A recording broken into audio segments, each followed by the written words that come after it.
أعوذ بالله من الشيطان الرجيم بسم الله الرحمن الرحيم أفمن يتقي بوجهه سوء العذاب يوم القيامة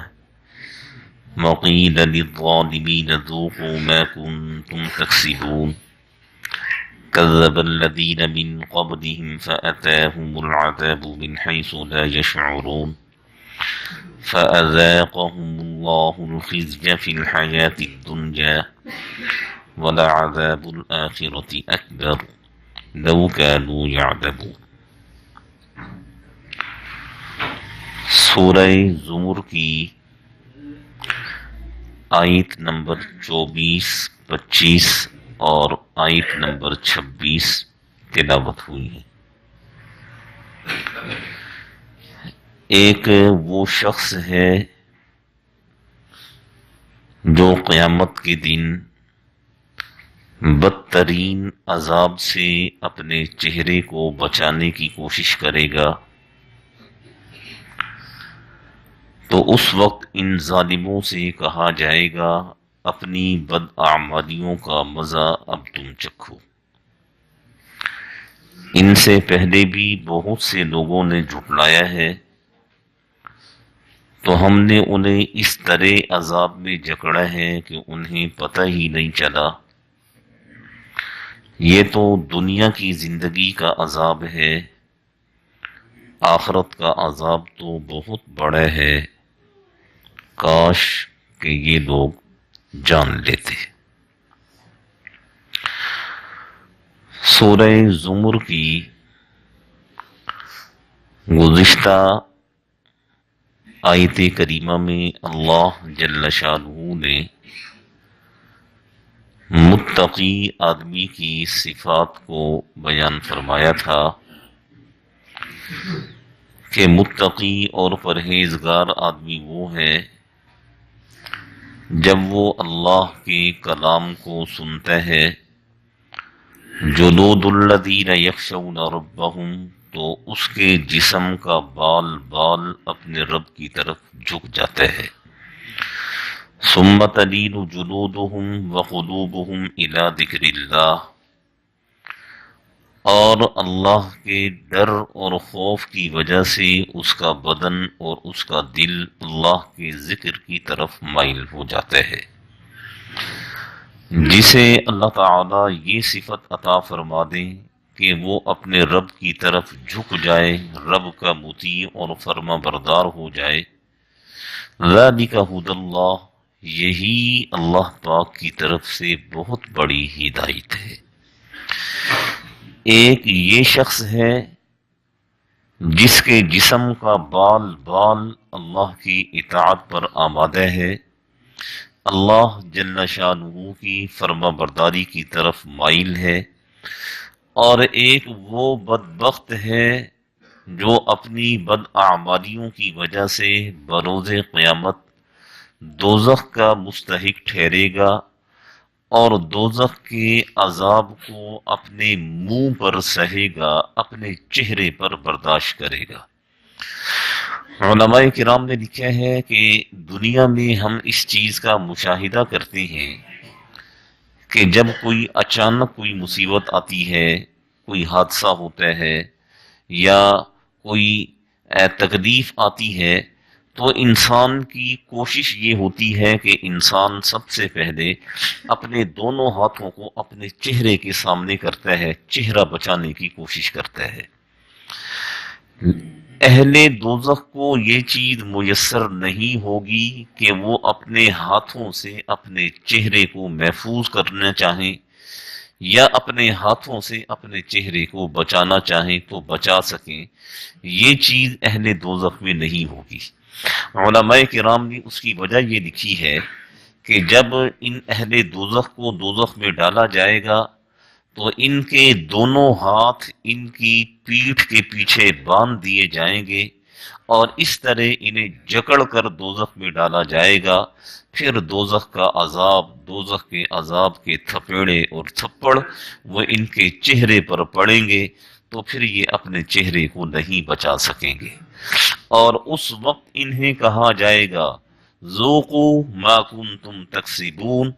اپنی بداعمالیوں کی سزا چکھو، اپنی بداعمالیوں کا وبال چکھو،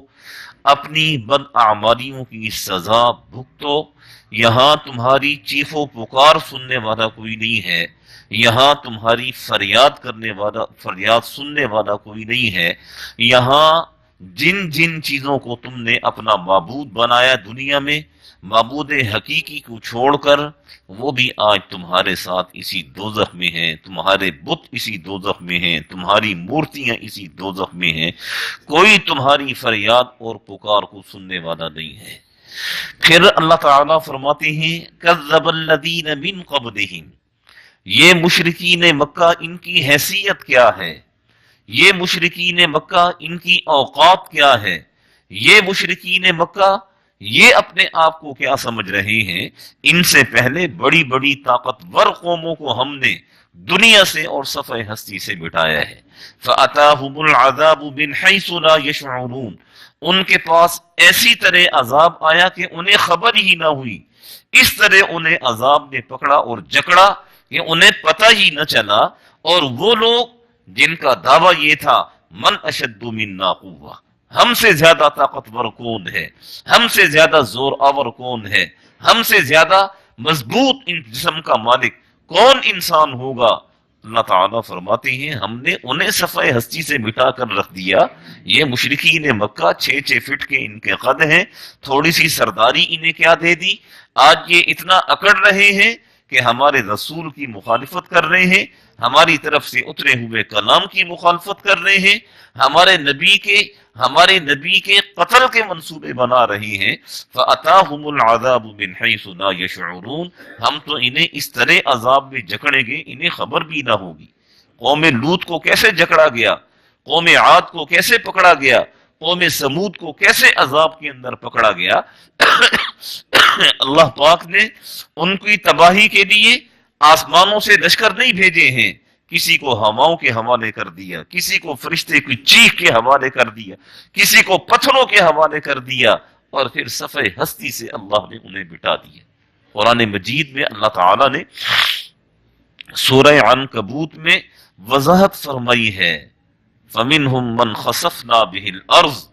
بعضی قومیں ایسی گزری ہیں جنہیں ہم نے زمین میں دھسا دیا ہے، وَمِنْهُمْ مَنْ أَغْرَقْنَا، بعضی قومیں ایسی گزری ہیں جنہیں ہم نے پانی میں غرق کر دیا ہے۔ فَمَا كَانَ اللَّهُ لِيَظْلِمَهُمْ وَلَكِنْ كَانُوا أَنفُسَهُمْ يَظْلِمُونَ، اللہ کسی پر ظلم نہیں کرتے ہیں، یہ بندے کو اپنی بد اعمالی کی سزا بھگتنا ہوگی، بندے کو اپنے اعمال بد کا سامنا کرنا ہوگا، اعمال بد کے وبال کا سامنا بندے کو کرنا ہوگا۔ کذب الذین من قبلہم، ان سے پہلے بھی تو لوگوں نے جھٹلایا ہے، فأتاہم العذاب من حیث لا یشعرون، ہم نے اس طرح انہیں عذاب میں پکڑا انہیں پتہ ہی نہ چلا، انہیں خبر ہی نہ ہوئی۔ فأذاقہم اللہ الخزی فی الحیاۃ الدنیا، یہ دنیا کی زندگی کا عذاب ہے،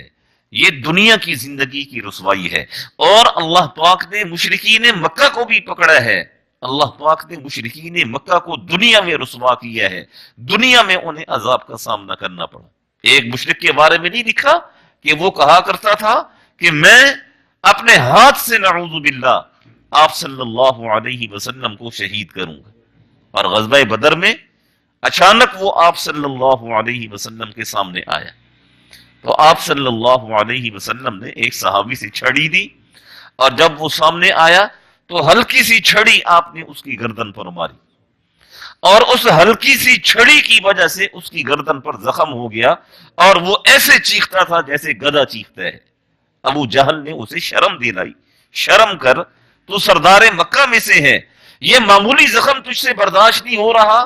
اور تو نے آسمان چیخ چیخ کے سر پہ اٹھایا ہوا ہے، گدھوں کی طرح تو چیخ رہا ہے، شرم کر، ہمارے لشکریوں کے حوصلے جو ہے وہ بیٹھ جائیں گے، خاموشی سے اس زخم کو برداشت کر۔ تو اس نے پتہ کیا کہا، اس نے کہا ابو جہل تو جانتا بھی ہے کہ یہ کس نے مارا ہے، تو جانتا ہے یہ کس نے یہ زخم دیا ہے، یہ تو محمد عربی صلی اللہ علیہ وسلم نے زخم دیا ہے، اور میں یہ کہا کرتا تھا کہ میرے ہاتھوں نعوذ باللہ محمد صلی اللہ علیہ وسلم شہید ہوں گے، لیکن نہیں، آج میں ان کے ہاتھ سے مارا گیا۔ ابو جہل جب غزوہ بدر میں جب اس کی موت ہوئی تو آپ صلی اللہ علیہ وسلم نے مشرکین مکہ کے بڑے بڑے جو 70 سردار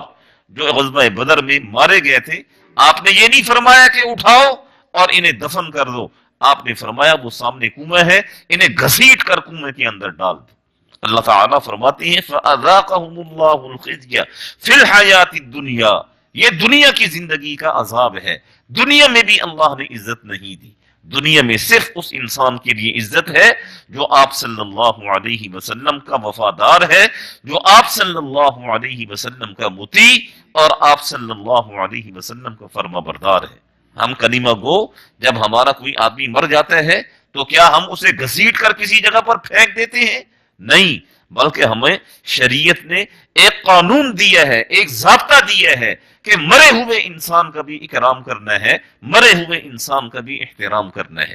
اور ہم بڑی عزت کے ساتھ اسے نہلاتے ہیں، بڑی عزت کے ساتھ اسے کفن پہناتے ہیں، بڑی عزت کے ساتھ سینکڑوں آدمی اس کے لیے دعائیں مغفرت کرتے ہیں، جنازہ پڑھتے ہیں، اور اس کے بعد بڑے احترام سے اسے حوالہ قبر کرتے ہیں۔ تو اس سے عزت اسی انسان کی ہوگی جو مسلمان ہوگا اور آپ صلی اللہ علیہ وسلم کے دین پر چلنے والا ہوگا۔ تو اللہ تعالیٰ فرماتے ہیں فَأَذَاقَهُمُ اللَّهُ الْخِزْيَ فِي الْحَيَاةِ الدُّنْيَا، یہ تو دنیا کی زندگی کا عذاب ہے، آخرت کا عذاب تو اس سے بہت بڑا ہے۔ لَوْ كَانُوا يَعْلَمُونَ، کاش کہ یہ لوگ جان لیتے۔ اب اللہ تعالیٰ فرماتے ہیں اب آپ تم خود ہی بتاؤ، ایک یہ شخص ہے جو رب کا نافرمان ہے، اور ایک وہ شخص ہے جس کے جسم کا بال بال اپنے رب کی اطاعت میں ڈوبا ہوا ہے، کیا یہ دونوں برابر ہو سکتے ہیں؟ نہیں۔ افمن یلقی فی النار خیر، کیا وہ شخص بہتر ہے جسے دوزخ میں ڈالا جائے گا، ام من یأتی آمنا یوم القیامہ، یا وہ بہتر ہے جو قیامت کے دن بڑی امن اور سکون کے ساتھ ہوگا۔ افمن یمشی مکبا علی وجہہ اہدی ام من یمشی سویا علی صراط مستقیم، کیا وہ شخص بہتر ہے جسے منہ کے بل گھسیٹ کر دوزخ میں ڈالا جائے گا، یا وہ شخص بہتر ہے جو صراط مستقیم پر چلتا ہوا جنت کے دروازے تک پہنچے گا۔ یستوی الذین یعلمون والذین لا یعلمون، تم نے جاہل اور پڑھے لکھے کو ایک ہی پلڑے میں رکھ دیا، کیا نیکی اور بدی یہ ایک ہی شمار کی جائیں گی؟ کیا عالم جاہل ایک ہی شمار کیا جائے گا؟ دنیا والوں تم بتاؤ، کیا تم ڈاکٹر انجینئر اور چپڑاسی کو ایک ہی پلڑے کے اندر رکھتے ہو کہ قیامت کے دن تم یہ امید لگائے بیٹھے ہو کہ اللہ جل شانہ قیامت کے دن بد کرداروں کو، گناہگاروں کو اور نیک اور صالح لوگوں کو ایک ہی پلڑے میں رکھ دیں گے؟ نہیں، بلکہ قیامت کے دن نکھیڑا کیا جائے گا۔ قیامت کے دن اللہ تعالیٰ گناہگاروں کو الگ کریں گے، بدکاروں کو الگ کریں گے، نیکوکاروں کو الگ کریں گے، متقی لوگوں کو الگ کریں گے۔ نیکوکار اور متقی لوگوں کے لیے اللہ نے علیین جنت کا ایک طبقہ تیار کیا ہے، اور فجار کفار کے لیے اللہ نے سجین دوزخ کا ایک مخصوص طبقہ اللہ نے رکھا ہے۔ ان الابرار لفی نعیم وان الفجار لفی جحیم، نیک لوگ اللہ پاک کی طرف سے نعمتوں میں ہوں گے، اور فجار بدکار یہ اللہ پاک کے حکم سے یہ دوزخ کے اندر جائیں گے اور یہ دوزخ کا ایندھن بنیں گے۔ تو اللہ تعالیٰ فرماتے ہیں کہ وہ لوگ جنہوں نے ہمارے حبیب کی مخالفت کی، جنہوں نے ہمارے حبیب کا انکار کیا اور انہوں نے ہمارے حبیب کی کلمہ کو تسلیم نہ کیا، دنیا میں بھی وہ تباہ و برباد ہیں، دنیا میں بھی ان کے لیے سزا ہے، دنیا میں بھی ان کے لیے عذاب ہے۔ وَلَعَذَابُ الْآخِرَةِ اکبر، اور آخرت کا عذاب اس کا تو ان کے وہم و گمان میں، اس کا تو کبھی انہوں نے سوچا ہی نہیں، نہ یہ سوچ سکتے ہیں کہ آخرت کا عذاب کتنا بڑا اور کتنا سخت ہوگا۔ لَوْ كَانُوا يَعْلَمُونَ، کاش کہ میرے یہ بندے جان لیتے، سمجھ لیتے کہ آخرت بھی کسی چیز کا نام ہے، جنت اور دوزخ بھی کسی چیز کا نام ہے، پل صراط بھی کسی چیز کا نام ہے، میزان عدل بھی کسی چیز کا نام ہے، اللہ پاک نے ترازو کو بھی قائم کرنا ہے۔ کاش میرے بندے یہ سمجھ لیتے کہ ایک وقت آنا ہے کہ ہم سب کو اپنے رب کے حضور ہم سب کو اپنے رب کے حضور کھڑے ہونا ہے اور پیش ہونا ہے۔ دعا فرمائیں اللہ جل شانہ ہم سب کو سمجھنے کی، عمل کرنے کی توفیق نصیب